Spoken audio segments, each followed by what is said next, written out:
Gold trusted gold buyers. మీరు తాకట్టు పెట్టిన బంగారాన్ని విడిపించి ఈ రోజు ఉన్న మార్కెట్ ధరకు కొనబడును.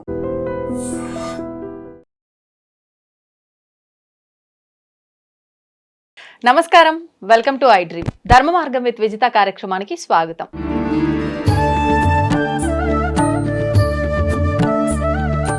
ప్రస్తుతం మనతో పాటు ఉన్నారు వేద పండితులు పవన్ కుమార్ శర్మ గారు. ఇప్పుడు వారితో మాట్లాడి మరిన్ని విషయాలు తెలుసుకుందాం. నమస్కారం అండి. నమస్తే. మామూలుగా మనం మాట్లాడుకుంటూ ఉంటాం ప్రతిదీ కూడా రుణం రుణం రుణం అని చెప్పి. అంటే రుణం అనగానే చాలా మంది ఒక అప్పు విషయంగా, డబ్బుల అంటే ధనానికి సంబంధించిన విషయం మాత్రమే రుణంగా భావిస్తారు. కానీ రుణంలో కూడా చాలా రకాల రుణాలు ఉంటాయి.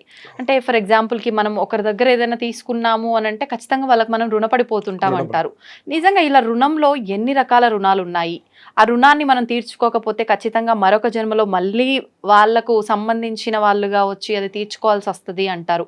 ఇది ఒక మూఢనమ్మకమా, వాస్తవమా? అలాంటి విషయాలన్నీ కూడా తెలియజేయండి. తప్పకుండా. మంచి విషయం.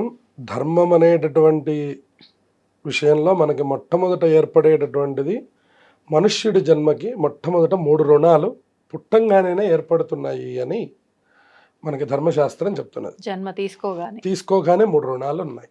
ఏంటండి? అందులో ఒకటి దేవ రుణం అనేటటువంటిది, తర్వాత పితృ రుణం అనేటటువంటిది, అలాగే మనుష్య రుణం. ఈ దీంట్లోకి మనం ఎందుకు వచ్చాము అనేటటువంటి దాన్ని కూడా మనం తెలుసుకొని ఈ జన్మకి సంబంధించినటువంటిది తీర్చుకొని వెళ్ళాలి. మన సనాతన ధర్మం మనకి ఎప్పుడు అదే మాట చెప్తూ ఉంటుంది, నువ్వు ఎందుకు వచ్చావో తెలుసుకో అనేటటువంటి మాట చెప్తూ ఉంటుంది.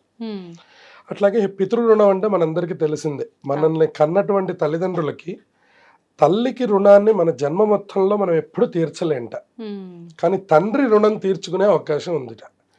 అది ఎలాగూ అని కనుక మనం అంటే, ఎలా అయితే ఆయన వివాహం చేసుకొని సంప్రదాయబద్ధంగా మనల్ని అంటే మరొక సంతానానికి జన్మనిచ్చారో, అలాగే మనం కూడా ఆర్షధర్మంలో వివాహం చేసుకోవడం అంటే ఇవాళ వివాహం అన్నదానికి కొంచెం అర్థం మారి ఉన్నది. అలా కాకుండా సంప్రదాయబద్ధమైనటువంటి వివాహం చేసుకొని చక్కగా భార్యతో ఒక సంతానాన్ని కనుక కన్నట్లయితే మన తండ్రి గారి రుణాన్ని మనం తీర్చుకున్న వాళ్ళం అవుతాము. అంటే వారసుని కనడం ద్వారా తీరడం ద్వారా అవుతుంది. పుత్రో రుణాత్ విముచ్యేత పుత్రస్య ముఖ దర్శనాత్ అని ఉన్నది ధర్మశాస్త్రంలో. తండ్రి గారి రుణం ఎలా తీరిపోతుంది అని అంటే పుత్రుడి యొక్క ముఖ దర్శనం అవ్వడం వల్ల తీరిపోతుంది అని మనకి చెప్తున్నారు. ఇక దేవ రుణం అని మనం ప్రస్తావించాం. ఇప్పుడు పుత్రుడి యొక్క ముఖ దర్శనం అన్నారు కదా, అంటే ఇప్పుడు మీరున్నారు, మీ నాన్నగారు మీ సంతానం యొక్క ముఖం చూసిన మరుక్షణమా, లేదంటే మీరు మీ సంతానం యొక్క ముఖం చూడడం ద్వారా? ఓకే అండి. అలా అంటే ప్రతి వాళ్ళు కూడా, అందుకనే ఇది వరకు వంశక్రమము, మగపిల్లవాడు అనే తాపత్రయం ఎందుకు పడుతూ ఉండేవారు అని అంటే కనుక ఈ రుణములు తీర్చుకోవడానికి అని అర్థం అన్నమాట. వంశం నిలబెట్టడానికి అనేటటువంటిది ఒక మాట అయితే, ఈ రుణములు కూడా తీరిపోతూ ఉంటాయి, లేదంటే ఈ రుణం అలాగే ఉండిపోతుంది, పితృ రుణం. ఇప్పుడు ఇది ఒక మగవారి విషయంలోనేనా, ఆడవారికి కూడా సంతానం కలిగిన వెంటనే తండ్రి రుణం తీర్చుకునే అవకాశం ఉంటుంది? అది వారసుల కిందకి రారు కదా, ఆడవారికి రారు కాబట్టి ఇది మగపిల్లవారి యొక్క దృష్టిలో మనకి ఎక్కువగా వస్తూ ఉంటుంది. ఓకే. ఇక మూడవది దేవ రుణం అని మనం మాట్లాడుకున్నప్పుడు, దేవతల యొక్క రుణాన్ని ఎలా తీర్చుకోవాలి అంటే, మనుష్య ఉపాధిని మనకి ఇంత వైభవంగా భగవంతుడు నిర్మాణం చేశాడు. ఎందుకంటే మనకి సరిగ్గా చెవులు, ముక్కు కరెక్ట్గా ఎక్కడొక్కడ ఎట్లా అందంగా సెట్ అవ్వాలనేటటువంటివన్నీ కూడా ఆ పరమాత్మ నిర్ణయించి మనల్ని పంపించాడు. ఉదాహరణకి ఒక్కటి ఉండాల్సిన చోట ఒకటి ఉందనుకోండి, దాన్ని మనం కురూపి అని పిలుస్తాం, వాడిని మనం చూడలేం. ఉదాహరణ కన్ను కొంచెం కిందకి దిగింది అనుకోండి, మనం చూడలేం. అలాగే పన్ను కొంచెం కిందకి దిగింది అనుకోండి, అది కూడా చూడలేం మనం. అందువలన ఆ నిర్మాణం అంత గొప్పగా చేసి పంపించినటువంటి యొక్క దేవతల యొక్క రుణాన్ని తీర్చుకోవాల్సిన అవసరం ఈ మనుష్యుడి మీద ఉంది. మరి దేవతా రుణం ఏ విధంగా తీర్చుకోవచ్చు అంటారండి? దేవతా రుణం తీర్చుకునే సందర్భాలు కూడా మనకి భగవంతుడు చాలా సార్లు ఇస్తాడు, కానీ మనం అది తెలుసుకోవడం మన వల్ల కాదు. ఎందువలన అంటే, ఉదాహరణకి మనం ఒక సంపాదన అనేటటువంటి మార్గంలోకి వచ్చిన దగ్గర నుంచి మళ్ళీ మన రిటైర్మెంట్ వరకు మనకి భగవంతుడు అవకాశాన్ని ఇస్తూ ఉంటాడు. ఉదాహరణకి డబ్బు సంపాదించినప్పుడు మనం ఏం చేస్తాము అనేటువంటి బుద్ధిని పరమాత్మ మనకే వదిలిపెట్టాడు. ఉదాహరణకు మనం భగవంతుడి యొక్క సేవ చెయ్యవచ్చు, చెయ్యకపోవచ్చు కూడా. అవును. దానివల్ల భగవంతుడికి ప్రత్యేకంగా కోపం రావడం అనేటటువంటిది ఎప్పుడు కలగదు. ఉమ్, కానీ బుద్ధిపూర్వకంగా మనం తెలుసుకొని ఇంత ఉపాధి ఇచ్చింది పరమాత్మనే, ఉమ్, కాబట్టి మనకి ఇంత ద్రవ్యం మనకు వస్తున్నది, కాబట్టి కొంత ద్రవ్యమైన భగవంతుడు అన్న శబ్దానికి రకరకాలైనటువంటి అర్థములు ఉన్నాయి. ఓకే. దాన్ని మనం స్పిరిచువల్గా తీసుకోవచ్చు, ఉమ్, అలాగే మనం సోషల్గా కూడా తీసుకోవచ్చు. మనం దీనంగా ఉన్నటువంటి వాళ్ళ యొక్క సేవ చేసినా కూడా ఉమ్, అది యజ్ఞ ఫలం వస్తుంది అని ఉన్నది మనకి. యజ్ఞం చేసినంత యజ్ఞం చేసినంత ఫలం. ఉదాహరణకి ఒక రోడ్డు పక్కన ఉన్నటువంటి వాడు బాగా ఆకలిగా ఉన్నప్పుడు వాడికి తీసుకువెళ్ళి ఆహారం అందించాం అనుకోండి, ఉమ్, ఆ రోజు మీరు ఒక హోమం చేసినటువంటి ఫలం మీ ఖాతాలో వేస్తారు. ఓకే. అలాగే బాగా చలికాలంలో ఉన్నటువంటి సందర్భంలో పాపం రోడ్డు పక్కన అలా ఉన్నటువంటి, అంటే నీడ లేనటువంటి వాళ్ళకి ఏదైనా ఒక నీడని ఒక రగ్గు ఏర్పాటు చేయడం, ఎండాకాలం అయితే ఒక గొడుగు ఏర్పాటు చేయడం, వాళ్ళకి ఒక మంచినీళ్ళ బాటిల్ ఏర్పాటు చేయడం, ఉమ్, మీరు ఒకసారి కొనిస్తే తర్వాత వాళ్ళు ఎక్కడైనా పట్టుకునేందుకు అవకాశం ఉంటుంది. అవును. ఇటువంటి రూపంలో గనక మీరు ఏ పని చేసినా కూడా ఉమ్, దాన్ని భగవంతుడు గుర్తిస్తాడు. ఓకే. అందువలన ఈ దేవతా రుణాన్ని తీర్చుకునేటటువంటి అవకాశం ఉంటుందని చెప్పారు. ఈ విధంగా రుణములు అనేటటువంటి దానికి అర్థం. ఆ, ఇక తర్వాత మనం మన యొక్క సంతానం విషయంలో, ఆఖరికి మనం మన ఇంట్లో పెంచుకునేటటువంటి జంతువుల విషయంలో కూడా శాస్త్రం రుణం అనే మాట్లాడింది. ఉమ్, ఎందుకనంటే మనకి చాలా గొప్పదైనటువంటి శ్లోకం ఉంది. ఏంటండి? మనకి స్త్రీ, అలాగే గృహము, అలాగే పశువులు, ఉమ్, ఇవన్నీ కూడా రుణముల వల్ల మాత్రమే ఏర్పడతాయి. రుణములు పూర్తయిపోగానే వాటంతట అవే తెగిపోతాయి అని చెప్పని. స్త్రీ, గృహము, పశువులు ఓకే. మనకి ఉహు, ఈ మూడు కూడా రుణము ఉంటేనే మనతో ఏర్పడతాయి. ఇప్పుడు చాలా మందికి వివాహాలు కాలేదు అని మనం అనుకుంటున్నాం అనుకోండి ఉదాహరణకి, అవును, అవును. ఇంకా వాళ్ళకి ఏ రకమైనటువంటి బంధము లేదు, ఉమ్, ఏ రకమైనటువంటి యొక్క ఇది కూడా లేదు, వాళ్ళకి ఉమ్, ప్రత్యేకమైనటువంటి రుణం ఏమీ లేదు వాళ్ళకి భూమి మీద. ఓకే. అలాగే వాళ్ళకి ఏదైనా రుణం ఉందనుకోండి, ఉమ్, తప్పకుండా ఆ బంధంలోకి ప్రవేశిస్తాము, దానికి తగినటువంటి యొక్క సేవను కూడా మనం చేస్తాం. అంటే ఒక జీవితం ప్రారంభం అవ్వాలంటే ఖచ్చితంగా స్త్రీకి సంబంధించిన బంధం ఆ మగవారికి ఉండాలి. ఉంటేనే వివాహం ఉంటేనే అవుతుంది. ఆ వివాహం తర్వాత అవుతుంది. సంతానము, ఈ బంధాలు ఇవన్నీ ఇవన్నీ కూడా. కూడా ఏర్పడతాయి. Okay, okay. అందువలనే రామదాసు గారు మనకి చిలుకని లోపల పెట్టి ఆ పంజరంలో. తదుపరి నుంచి కూడా ఆ బంధనంలోకి ప్రవేశించారు అని అంటారు. అవును.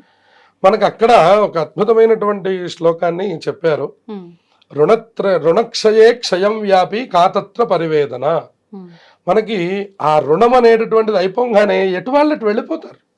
ఉదాహరణకి కొడుకు కూడా మీరు చూడండి, ఇవాళ అనాథాశ్రమాలు ఏర్పడ్డాయన్నా, ఉమ్, అలాగే భార్యాభర్తలు వాళ్ళ యొక్క స్థితిని విడిచి వెళ్ళిపోతున్నారు అన్నా కూడా ఆ రుణము అంతవరకే ఉన్నది. ఉమ్, ఆ తర్వాత వాళ్ళ మీద వీళ్ళకి అభిప్రాయం ఉన్నా కూడా వాళ్ళు ఒక చోట ఉండలేరు. వాళ్ళు అవును.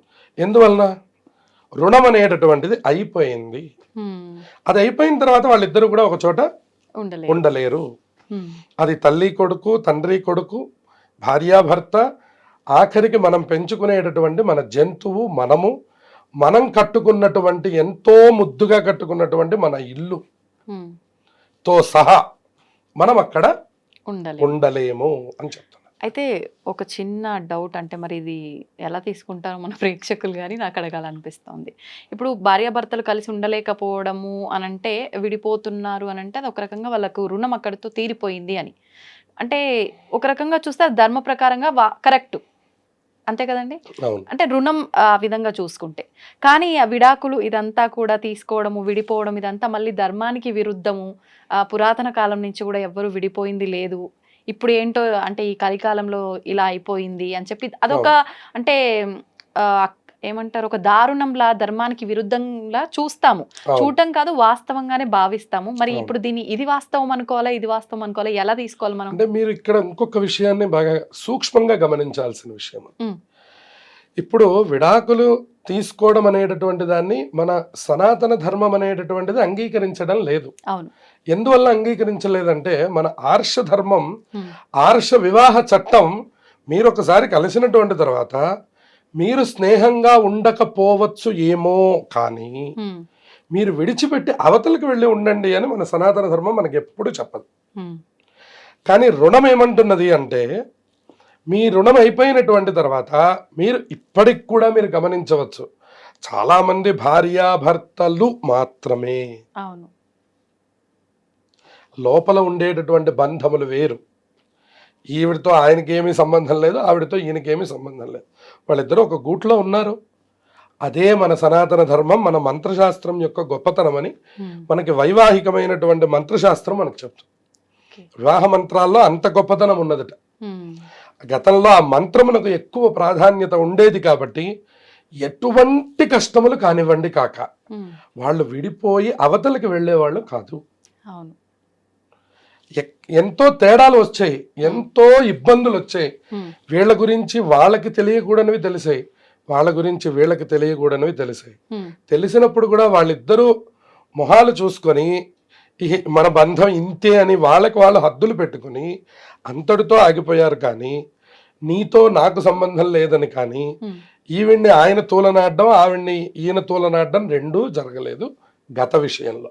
ఓకే. అందుకనే వైవాహిక ధర్మం అంత గొప్పది అని ఉమ్, మన వాళ్ళందరూ ఫారిన్ కంట్రీస్ నుంచి ఇక్కడికి వచ్చి, ఉమ్, అయ్యో మనం ఇక్కడ వివాహం చేసుకుంటే ఈ బంధం గట్టిది కాదు, ఉమ్, మనం గట్టి బంధంగా వివాహం చేసుకోవాలంటే మనం ఇండియా వెళ్ళి వివాహం చేసుకోవాలి అని ప్రత్యేకంగా వాళ్ళు పట్టుబట్టలు కట్టుకొని, పట్టు చీరలు కట్టుకొని, వాళ్ళు పూల జడలు వేసుకొని, లేనటువంటి అలంకారాన్ని వాళ్ళు తెచ్చిపెట్టుకుంటున్నారు, ఉన్న అలంకారాన్ని మనం విడిచిపెడుతున్నాం.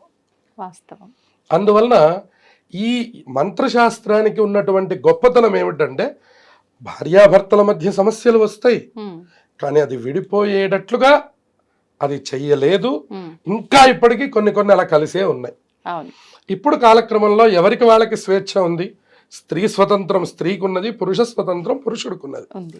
కాబట్టి అటువంటి సందర్భాల్లో వాళ్ళు తీసుకునే నిర్ణయాల మీద ఉమ్, వాళ్ళ జీవితం ఆధారపడి ఉంటుందే తప్ప ఉమ్, సనాతన ధర్మం మాత్రం ఎప్పుడు మీరు విడిపోయి బతకండి అనేటువంటి మాట ఎప్పుడు సనాతన ధర్మం చెప్పదు. చెప్పదు. కాకపోతే రుణం అక్కడ వరకు ఉన్నది అనేటటువంటి విషయం తెలుస్తూ ఉంటుంది మనకి. ఉమ్, ఎలా తెలుస్తుంది అంటే వాడి జీవితంలో భార్య యొక్క పాత్ర ఇంతవరకే ఉన్నది. ఆఖరికి మనం ఈ సమాధానాన్ని రామచంద్రమూర్తికి కూడా వర్తింపజేయచ్చు. ఉమ్, ఇవాళ మనం ఆదర్శ దంపతులు ఎవరు అంటే మనందరం సీతారామచంద్రులు అని చెప్తాం మనం. అవును. కానీ సీతారామచంద్రమూర్తులు సహజంగా మనం కథ రూపంలో మనం చూసుకుంటే వాళ్ళు కలిసి ఉన్నటువంటిది చాలా తక్కువ కాలం, తక్కువ కాలం.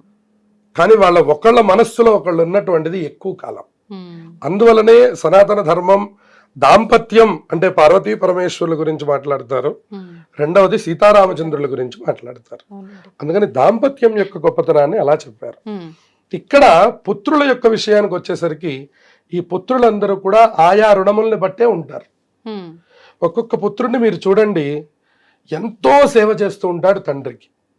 ఇంకొక పుత్రుడిని చూడండి, ఈ తండ్రి గారే ఆ పుత్రుడికి విపరీతమైన సేవ చేస్తూ ఉంటాడు. అవును. అందుకని దాసపుత్రుడు, శత్రుపుత్రుడు, ఉమ్, రుణపుత్రుడు, ఇలా రకరకములుగా ఉన్నటువంటి యొక్క పుత్ర సంతానంలో వీళ్ళు కూడా రుణపుత్రుడై పుడతాడట. ఉమ్, అప్పుడు వారు ఏం చేస్తాడంటే పాప ఆయనేం మంచి బట్ట కట్టుకోడు జీవితంలో, ఆయన కొన్ని కోట్లకి అధిపతి, ఆ, కానీ వాళ్ళ అబ్బాయి కోసం సమస్త పనులు చేస్తూ ఉంటాడు. ఉమ్, దాన్ని రుణపుత్రత్వం అంటారు. అలాగే దాసపుత్రం అంటారు అనమాట. గత జన్మలో ఆయనకి ఈయనకి ఆయనో ఏదో సేవ చేస్తూ తగినటువంటి సేవ పూర్తి కాకుండా వెళ్ళిపోయినటువంటి తర్వాత ఆ రుణం మిగిలిపోతే మళ్ళీ పుత్రుడిగా జన్మించి ఈయన ఆయనకి సేవ అన్నా చేయాలి, ఆయన ఈయనకన్నా సేవ చేయాలి. ఓకే. అలా మనకి రుణములుగా ఏర్పడతాయి కొన్ని బంధములు. ఉమ్, ఆ రుణములు తీరిపోగానే ఆ రుణములు వాటంతటవే వెళ్ళిపోతూ ఉంటాయి. అందుకనే రుణక్షయే క్షయం వ్యాపి కాతత్ర పరివేదన. మనకి పరివేదన చెందవలసిన అవసరం ఏముంది? ఓహో ఇది ఇంతవరకు రుణం కదా, ఆ రుణం అయిపోగానే అంతటి వాళ్ళు వెళ్ళిపోయారు. ఉమ్, ఆ విషయం మనందరికీ కూడా వర్తిస్తుంది. ఉదాహరణకి మన తల్లిదండ్రులు మనతో చాలా బాగుంటారు, మనం అనుకుంటాం మా తల్లి మా తండ్రి నాతో జీవితాంతం ఉండాలి, కానీ సాధ్యమవుతుంది? అవును. అవకాశం లేదు. నా భార్య నన్ను ఎంతో బాగా చూసుకుంటుంది కాబట్టి నేను నా భార్యతో జీవితాంతం గడపాలి. సాధ్యమవుతుందా? అవకాశం లేదు. నా పిల్లవాడంటే నాకు పంచప్రాణాలు, ఆ పిల్లవాడితో నేను ఎప్పుడూ ఉండాలి. సాధ్యమవుతుందా? సాధ్యం కాదు. ఈ ఇల్లు నేను కట్టుకున్నది, నేను ఇక్కడే ఉండాలి. సాధ్యం కాదు. మనకి బదిలీ అన్నా రావచ్చు, ఉదాహరణకి ఆ ఇంట్లో ఉంటే ఏదో కొన్ని అనారోగ్యములు రావచ్చు, కారణములు ఏవైనా అక్కడి నుంచి లేచి వెళ్ళవలసిన పరిస్థితి వస్తుంది. అది మన పేరునే ఉంటుంది, కానీ మన అనుభవంలోకి మనకి రాదు. దాన్నే మనం రుణం అనే పేరుతో పిలుస్తాం. ఇప్పుడు మీరు చెప్పినట్టుగా చూస్తే చాలా రకాల రుణాల గురించి మాట్లాడుకున్నాం. డబ్బుకు సంబంధించి కూడా రుణం అంటుంటాం కదా, దానికి దీనికి కూడా సంబంధం ఉంటుందా? డబ్బు దగ్గర నుంచే అసలు మొదలవుతుంది మనకి. ఈ రుణము గనక ఎవరి దగ్గరైనా మనం చేసి, ఉదాహరణకి ఆ రుణము ద్వారా మనం గనక అది తీర్చకుండా గనక ఈ జీవి వెళ్ళిపోయాడు అంటే, ఇందాక నేను మీకు చెప్పినట్లుగా వాడి ఇంట్లో జంతువుగా అన్నా జన్మించవలసి వస్తుంది, వాడి ఇంట్లో ఒక చాకలిగా అన్నా ఉండవలసి వస్తుంది, వాడింట్లో ఏదో ఒక రూపంలో మళ్ళీ వాడి సేవ చేసుకునేటటువంటి విభాగంలో వీడు మళ్ళీ జన్మిస్తాట. ఉదాహరణకి చూడండి, ఒకళ్ళొక పెద్దవాళ్ళ ఇళ్లలో మనం గమనిస్తే మీకు అద్భుతమైనటువంటి పనివాడు దొరికాడు అని అంటారు, లేదా అసలు ఆ పిల్లవాడే పనివాడు అవుతాడు. నాన్నగారు బయటికి వెళుతున్నారు అంటే చెప్పులు తీసుకొచ్చి ముందు పెడతాడు. అది సనాతన ధర్మంలో అత్యంత గౌరవం. కానీ ఆ పని చేయాల్సిన అవసరం కొడుక్కే ఉందా అనే ప్రశ్న కలుగుతూ ఉంటుంది. కానీ వాడెవరు? దాసపుత్రుడు అంటాం, ఇందాక మనం చెప్పుకున్నాం. ఈ రుణము వల్ల ఇటువంటి జన్మలు ఎన్నో వస్తాయట.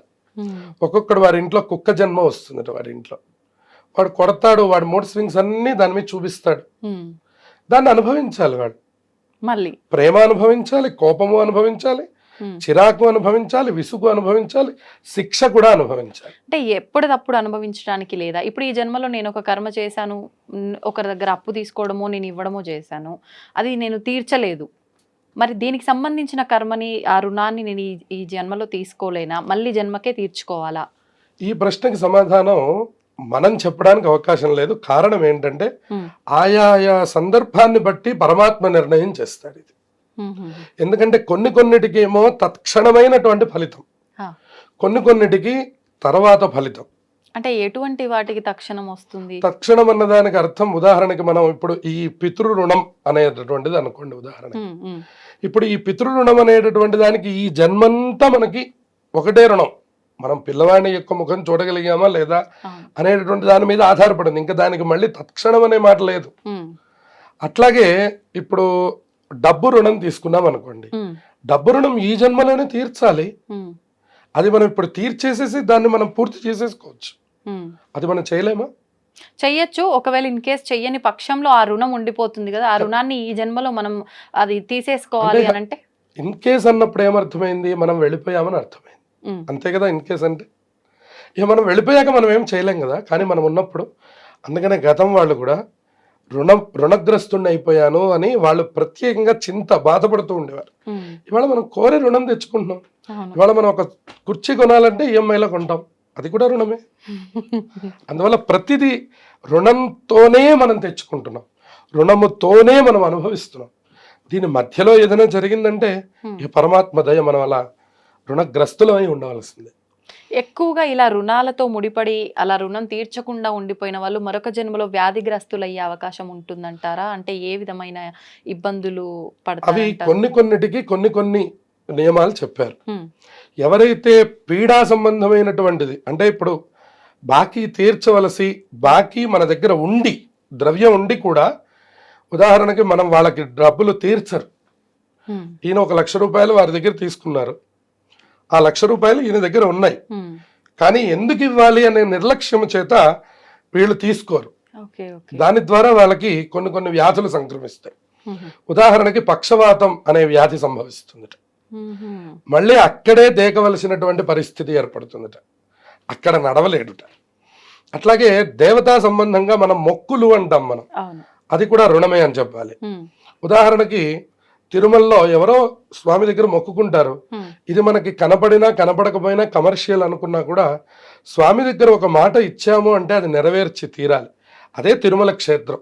ఉదాహరణకి తలనీలాలు సమర్పిస్తాం అనుకున్నాం అనుకోండి, ఓ 12 ఏళ్ళు అయింది, ఇప్పుడేంది ఇస్తానులే అని పోస్ట్ పోన్ చేసేసి 12 ఏళ్ల తర్వాత వెళ్తాం మనం. ఒక ఆయన అడిగారు, ఓహో అందుకనే నాకు బట్టతలు వచ్చిందేమో అని అనుకున్నట్టు. అంటే 12 సంవత్సరాల తర్వాత ఇద్దామంటే ఏం లేదు అక్కడ.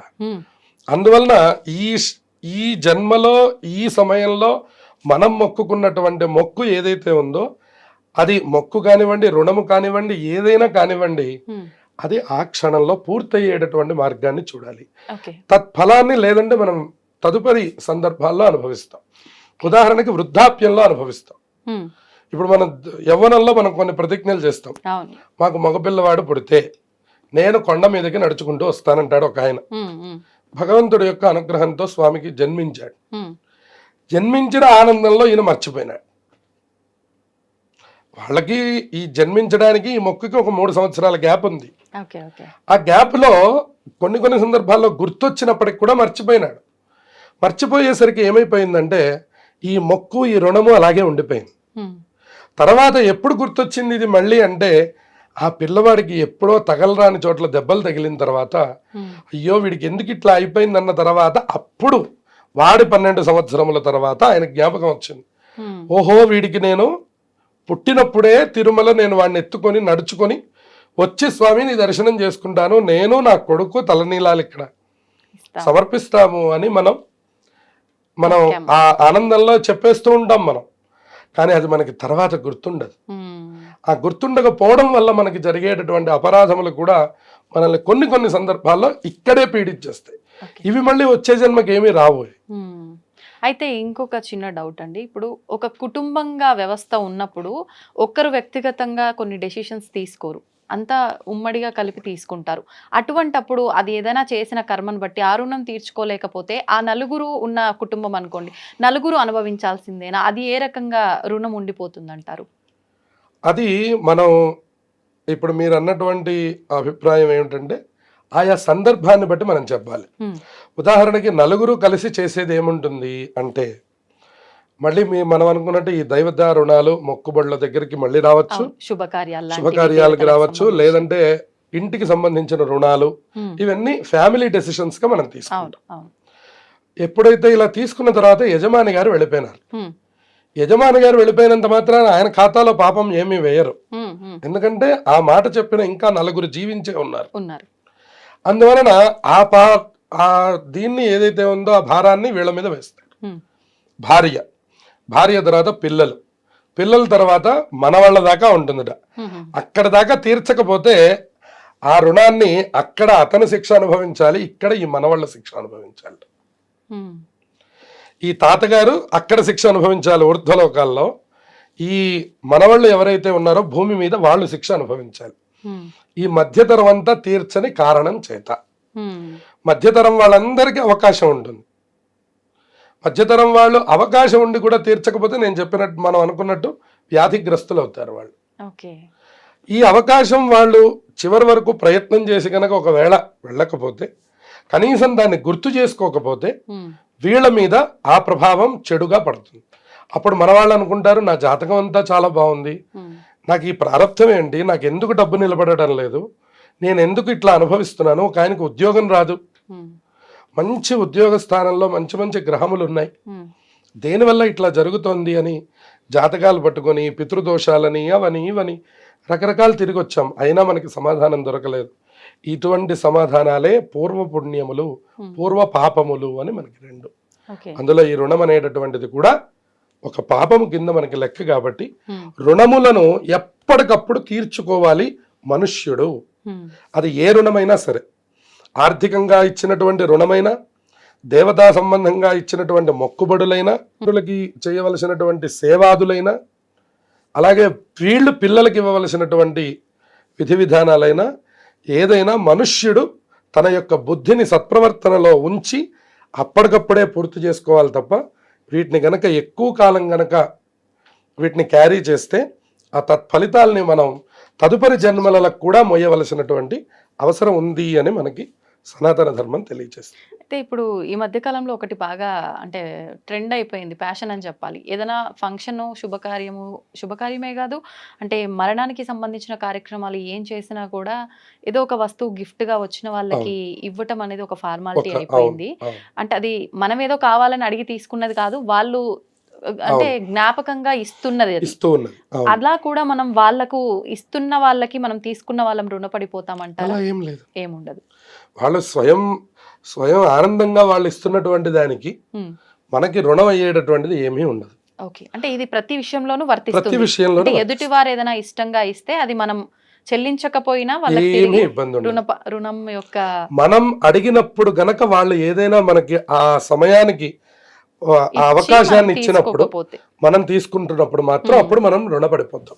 ఓకే. మన నోటి నుంచి అడిగినటువంటిది ఏదైనా మనం రుణపడిపోతాం. ఉమ్. ఉదాహరణకు ఒక గ్లాసు మంచినీళ్ళు అయినా సరే ఉమ్. మనం వాళ్ళకి రుణపడ్డట్టే. ఓకే. ఎందుకంటే ఈ రోజు మన దాహం తీర్చారు వాళ్ళు. సో ఎప్పుడైనా ఉపకారం మనం వాళ్ళకి చేయాల్సి ఉంటుంది. అంటే నేను ఇప్పుడు మీరు అన్నదాన్ని తీసుకుంటా, మీరు అడిగారు నేను ఇచ్చానే అనుకోండి ఒక గ్లాస్ వాటర్, అంటే మీరు మళ్ళీ నాకు అది నీళ్ళ రూపంలోనే అలా చెల్లించుకోవాల్సి ఏం ఉంటుందా? లేదు. ఏదైనా ఉపకారం. ఒకటి. ఓకే. ఏదో ఒక ఉపకారం ఏదైనా ఒకటి మీకు ఉపయోగపడేటటువంటి పనిని ఉమ్. మేము పూర్తి చేయడం ద్వారా కూడా దాన్ని మనం పూర్తి చేసుకోవాలి. అది నేను అంటే మీరు ఇచ్చిన దానికి నేను మీ విషయంలోనే తీర్చుకోవాలా? ఇందాక మీరు స్టార్టింగ్ లో చెప్పారు అంటే పేదవారికి ఏదైనా చేసి అలా కూడా తీరిపోతుంది అంటే అని చెప్పి. మళ్ళీ మీరు నేను కలిసే అవకాశం లేకపోతే అలా చెయ్యాలి. అలా అంటే ఇది నేను మనసులో చెప్పుకోవాల్సి ఉంటుందా? తప్పకుండా సంకల్పం నేను అలా తప్పకుండా. తన దగ్గర అది తీసుకున్నాను, అది ఇవ్వలేకపోతున్నాను, ఇలా చేస్తున్నాను. అలా చెప్పుకోవాలి. ఓకే. ఎక్కడ మనం ఏ రకమైనటువంటి చిన్నదైనటువంటి యొక్క ఫలితాన్ని పొందినా కూడా ఉమ్. అది గుర్తుపెట్టుకోవడమే మనుష్యుడి యొక్క గొప్పతనం అంట. ఓకే. అందుకనే రామచంద్రమూర్తిని రామాయణంలో పొగుడుతారు. ఏ చిన్న ఉపకారం చేసినటువంటి గుహుడికి కూడా ఆలింగనాన్ని ఇచ్చి ఆయన యొక్క కృతజ్ఞతను తెలియజేశాట. గుహుడు యొక్క జాతి ఏమిటి, రామచంద్రమూర్తి యొక్క ఖ్యాతి ఏమిటి, ఉమ్. అయినా గుహుడు తను దాటడానికి ఇచ్చినటువంటి యొక్క పడవకి తగినటువంటి కృతజ్ఞతకి ఉమ్. ఆ అంతటి మహారాజు గారు ఆ గుహుడు ఒక బోయవాడి యొక్క ఆలింగనాన్ని పొందారట. ఉమ్. అది వెంటనే ఇవ్వగలగడం అనేటటువంటిది మనుష్యుడికి మాత్రమే ఉన్న అవకాశం. మళ్ళీ ఇంకా ఏ పిపీలికానికి కూడా ఈ రుణం అనేటటువంటిది రాదు. బాగా గుర్తుపెట్టుకోవాలి. మనం ఓకే. 84 లక్షల జీవరాశులు మనకుంటే ఈ రుణము అనేటటువంటిది ఏర్పడింది ఒక్క మనుష్యుడికే. మళ్ళీ ఇంకొక జాతికి దేనికి కూడా రుణం ఉందండి అని అనడానికి అవకాశం లేదు. ఓకే. అంటే మనం చేసుకున్న కర్మను బట్టే ఇంకొక జన్మ తీసుకుంటాం కదా, అది జంతువు అయినా క్రిమి కీటకాలైనా వాటికి వర్తించదు రుణం అనేది. వర్తించదు. ఎందుకని అంటారు? అంటే అది మనంత ఎందుకంటే జ్ఞానం ఉన్నాయి కాబట్టి. ఎవరికి ఆదాయ వ్యయములు ఉన్నాయో వాళ్ళకే రుణములు అనేటటువంటిది వర్తిస్తాయి. ఓకే. ఓకే. మనుష్యుడికి తప్ప ఇంకా ఏ ఉపాధికి ఆదాయ వ్యయాలు లేదు. అవును. అవును. అందులో ఆదాయ వ్యయం లేనప్పుడు రుణం అనే మాటే లేదు. ఉమ్. ఆదాయం ఉంటే కదండి రుణం. అంతే. పిల్లలకి రుణం ఏముంటుందండి, ఉమ్. అలాగే బాగా పెద్దవాళ్ళకి రుణం ఏముంటుంది. ఉమ్. అందువలన ఆ సందర్భం కూడా ఎప్పుడు అంటే మనం చెప్పుకున్నట్టు ఉమ్. ఒక వయస్సు సంపాదన ప్రారంభమైన దగ్గర నుంచి 60 సంవత్సరములు దాటేంత వరకు మనం రుణగ్రస్తులమే. అది ఏదో ఒక రూపంలో మనం వాళ్ళకి హెల్ప్ చేస్తుండాలి, వాళ్ళు మనకి హెల్ప్ చేస్తూ ఉండాలి. ఉమ్. ఎవరో మనకి హెల్ప్ చేస్తారో మనం వాళ్ళకి హెల్ప్ చేస్తూ ఉంటాం. ఉమ్. మన పిల్లలు మనకు కొన్ని పనులు చేసి పెడతారు, మనం పిల్లలకు కొన్ని పనులు చేసి పెడతాం. ఇలా రకరకములుగా మనం రుణగ్రస్తులం అయిపోతూ ఉంటాం. ఉమ్. దాన్ని మనం తెలుసుకుంటూ వెళ్ళగలగాలి. ఓకే. ఓకే. ఓకే, నేను ఈ పని చేసినప్పుడు నేను ఈ రుణమును సంపాదించాను, నేను దీన్ని మనం తీర్చుకోవాలి. ఫలానా వారి ద్వారా నేను ఈ ఫలితాన్ని పొందాను అనే కృతజ్ఞత ఎప్పుడూ ఉండాలి. అంటే అది కుటుంబంకి సంబంధించిన వాళ్ళ దగ్గరైనా సరే, ఎవరి దగ్గరైనా సరే. అలా చూసుకుంటే పొద్దున్న లేచినప్పటి నుంచి అస్తమానం ఏదో ఒక పని తల్లి చేసి పెడుతూనే ఉంటుంది ఆ అందుకే కదా కుటుంబానికి. మనం ఇందాక ఏమన్నాం, అవును. తల్లి రుణాన్ని తీర్చుకోలేం. జన్మ మొత్తంలో తీర్చలేరు. తండ్రి రుణాన్ని తీర్చడానికి మార్గం ఇచ్చారు కానీ అది కూడా ఒక మగవారికే. మగవారికి తల్లి రుణాన్ని తీర్చడానికి మార్గమే ఇవ్వలేదండి. ఎందుకంటే లేదు మార్గం. అంటే ఇంకా కృతజ్ఞతతో ఉండి వాళ్ళని చక్కగా వాళ్ళని చూసుకోవడం సేవించుకోవడం తప్పితే- తప్ప ఉమ్. మార్గమే లేదు ఇంకా. ఓకే. అందుకనే తల్లికి సన్యాసికి కూడా తల్లిని చూసుకోమని ఉన్నది. తండ్రి సన్యాసిని చూస్తే కూడా దండం పెడతారు. ఉమ్. ఎందుకంటే ఇంకా ఆయన విడిచిపెట్టేశాడు. ఇంకా ఆయన ఈయన్ని నాన్న అని పిలవరు, ఈయన ఆయన్ని నాన్న కొడుకు అని పిలవలేరు. ఇది మనం ఉదాహరణకి మన శృంగేరి జగద్గురువులు విధుశేఖర భారతీ స్వామి వారి దగ్గర మనం చూస్తూ ఉంటాం. ఉమ్. వారి తండ్రి గారు వచ్చినప్పుడల్లా వారికి నమస్కారం చేస్తూ ఉంటారు. ఉమ్. వారి అమ్మగారిని చూసినప్పుడు వారు నవ్వుతారు. ఆహా. అంతే. తండ్రి గారు చూస్తే మోహన్ రాకూడదు, ఎందుకంటే రుణం తీరిపోతుంది, తల్లిగారి రుణం తీరదు. అందుకని పెద్దలు శంకరాచార్యుల వారు కూడా తల్లి దగ్గర పెట్టుకొని వారి యొక్క అంత్యేష్టి సంస్కారములు సన్యాసాశ్రమంలో కూడా చేశారట. అంత గొప్పది తల్లి యొక్క పాత్ర. అందుకని తల్లి రుణం తీరదు. తీర్చుకోలేము. ఎన్నాళ్ళైనా ఎంత సేవ చేసినా కూడా, ఉదాహరణకు మీరు ఒక 20 ఏళ్ళు నేను మా అమ్మకి సేవ చేశానండి అని చెప్పుకున్నా కూడా అదేమి తీరే రుణము కాదు. ఇంకా రుణం ఉందండి అని అర్థం. ఓకే. అయితే మీరు కొంత అదృష్టవంతులు అని అనాలి అట్లా ఎవరైనా చేస్తే. సేవ ఎందుకంటే చేసుకున్నందుకు. ఆ సేవ చేసే యోగం కూడా రావాలి కదా. అవును. 80 ఏళ్ళు వచ్చినా తల్లి సేవ చేయడమే కానీ మనం సేవ చేసేది ఎక్కడ ఉంది? అవును. మంచినీళ్ళు తాగమని ఇంకా ఆవిడొచ్చి చెంబివ్వాల్సిందే కానీ అంతే. మనం వెళ్ళి ఇవ్వడం అనేటువంటిది చాలా అరుదైన సన్నివేశం మహాకలిలో. అవును. మనం కావాలంటే ఓ 10,000 ఇచ్చి పని మనిషిని పెడతాం. అది కలియుగం యొక్క ధర్మం. సంతోషం అండి, చాలా చక్కగా వివరించారు. నిజంగా నాకున్న డౌట్స్ అన్ని క్లియర్ అయిపోయాయి ఈ టాపిక్ తో. ధన్యవాదాలు. శుభమస్తు.